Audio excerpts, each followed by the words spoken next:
আমার স্বামীর গোপন দ্বিতীয় স্ত্রী এসেছে আমার কাছে আল্ট্রাসাউন্ড স্ক্যান করাতে। আমিও জানতাম না উনি আমার স্বামীর স্ত্রী। আমি যখন বললাম এই খুশির দিনে আপনার হাজবেন্ড আসেনি, উনি তখন বলল, আসলে ম্যাডাম আমার স্বামী তো তার ব্যবসা নিয়ে প্রচুর ঝামেলায় থাকে, তাই আসতে পারেনি। এটা বলে উনি খুশি মনে ওনার মোবাইল থেকে তাদের দুইজনের একসাথে একটা ফটো দেখালো। ফটোতে তার স্বামীকে দেখে আমার পায়ের তলা থেকে মাটি সরে গেল। আরে এটা তো সায়ন, আমার হাজবেন্ড। কিন্তু আমি তাকে কিছু বুঝতে না দিয়ে তাকে বিদায় করে দিলাম।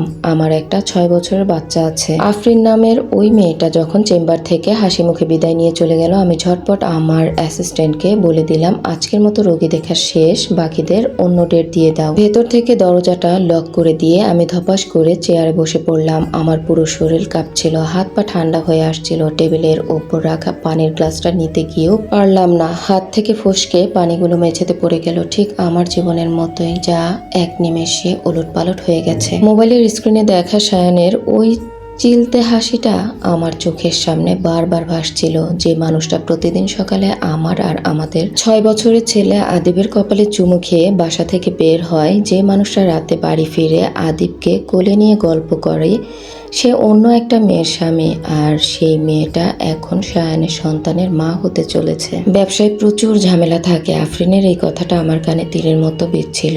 এবার আমার মাথায় সব হিসাব মিলতে লাগলো।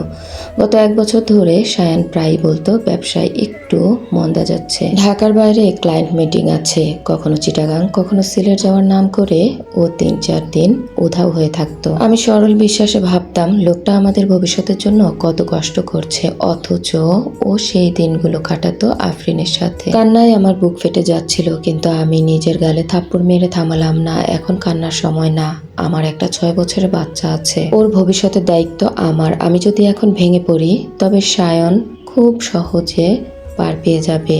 ও একটা দ্রুত লোক।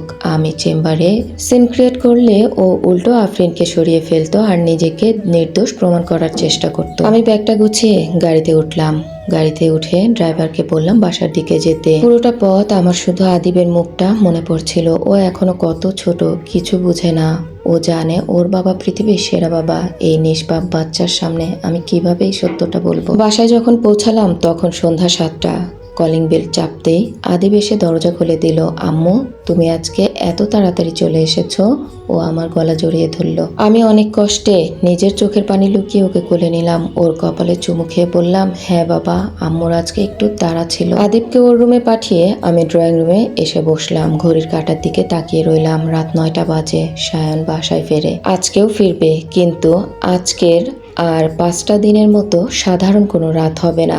আজ আমি কোনো ঝগড়া করব না। আমি সায়নের মুখ থেকেই সত্যিটা বের করব, কিন্তু এমন ভাবে যা ও কল্পনাও করতে পারবে না। ঠিক রাত 9টা বেজে 10 মিনিটে দরজা লক করলো। সায়ন ভেতরে ঢুকলো, হাতে মিষ্টির প্যাকেট, মুখে সেই চিরচেনা ক্লান্ত অথচ মায়াবী হাসি। ওর দিকে তাকিয়ে আমার ভেতরের ঘৃণাটা দাউ দাউ করে চলছে, কিন্তু আমি মুখে একটা স্বাভাবিক হাসি টেনে বললাম, আজকে এত খুশি কেন? মিষ্টি এনেছো যে? সায়ন জ্যাকেটটা খুলতে খুলতে বলল, আরে বলো না, ব্যবসায় একটা বড় ডিল ফাইনাল হলো আজ। অনেক দিনের একটা ঝামেলা মিটলো। আমি মনে মনে হাসলাম, ঝামেলা তো কেবল শুরু হলো সায়ন।